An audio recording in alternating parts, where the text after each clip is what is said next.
অনেকের বাচ্চা ছোট থাকে, আপনার এক্সপেন্সেস বেশি।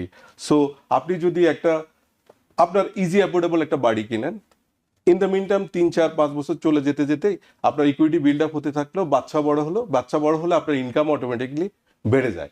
তখন আপনি কি করবেন, এই বাড়িটা সেল করে আপনার স্বপ্নের বাড়ি দেখাতে দেখাতে আপনার যে বাড়িটা আপনার স্বপ্নের বাড়ির সাথে মিলে যাবে, তখনই সে কি করবে, ওটা আপনার সাথে পরামর্শ করে সেলার এজেন্টকে একটা অফার দিবে। আপনাকে দেখতে হবে যে বাড়িটার ফাউন্ডেশন ঠিক আছে কিনা, স্ট্রাকচারাল কোনো সমস্যা আছে কিনা। 2 নম্বর আপনি দেখবেন যে প্লাম্বিং বা ড্যানেজ সিস্টেমে কোনো সমস্যা আছে কিনা। 3 নম্বর হলো আপনি দেখতে পারেন যে আপনার ইলেকট্রিক্যাল সিস্টেমগুলো ঠিক আছে কিনা। আমি এমনও দেখেছি আমেরিকাতে ওনাদের ব্যাংক অ্যাকাউন্টে 100,000 200,000 ডলার আছে, উনি বাড়ি কেনার জন্য রেডি, কিন্তু যখনই আমার কাছে আসলো আমি দেখি যে ওনার কোনো ক্রেডিট নেই। যারা দ্বিতীয় তৃতীয়বার বাড়ি কিনে তারা হয়তো অনেক কিছু জানে, কিন্তু যখন একজন নতুন ক্রেতা মানসিকভাবে ঠিক করে যে আমি বাড়ি কিনতে চাই, কিন্তু অনেক সময় বিভিন্ন রকমের তথ্য গরমিল, তখন তারা কনফিউজড হয়ে যায়। তো শুরুতে আপনি যদি একটু আমাদেরকে বলতেন যে প্রথমবার একজন ক্রেতা যখন বাড়ি কিনতে চায় তাকে কি কি প্রসেসগুলো আসলে মেনটেন করতে হয়? থ্যাংক ইউ শান্ত।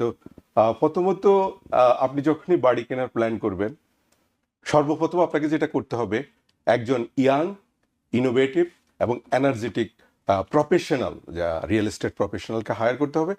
কেন হায়ার করবেন? বিকজ তার কাছে সমস্ত রিসোর্স আছে, তার কাছে অ্যাটর্নি আছে, তার কাছে হোম ইন্সপেক্টর আছে, তার কাছে লোন অফিসার আছে।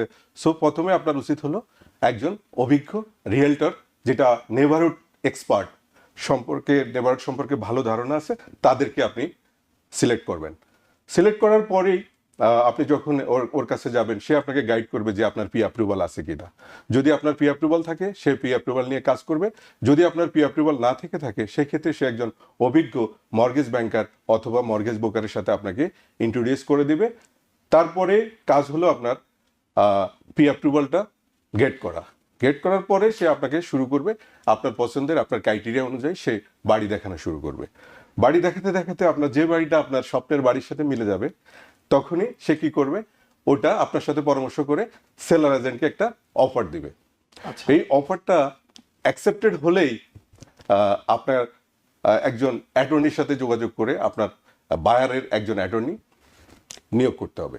তখন সেলার অ্যাটর্নি যখনই বায়ার অ্যাটর্নির কাছে কন্ট্রাক্টটা পাঠাবেন, ওই দিনে আপনি আর্নেস্ট মানি দিয়ে ওই কন্ট্রাক্টটা সাইন করে ফেলবেন। যখনই কন্ট্রাক্ট সাইন করে ফেলবেন, এটাকে বলা হয় ফুললি এক্সিকিউটেড কন্ট্রাক্ট। ওকে। এই ফুললি এক্সিকিউটেড কন্ট্রাক্ট হওয়ার পরে সেলার চাইলেই এই বাড়িটা অন্য কারোর কাছে বিক্রি করতে পারবে না। অ্যাটলিস্ট 45 ডেজ সে ওয়েট করবে। ইন দ্য মিন টাইম আপনি আপনার লোন প্রসেসিং করবেন। লোন প্রসেসিং করার পরে যখন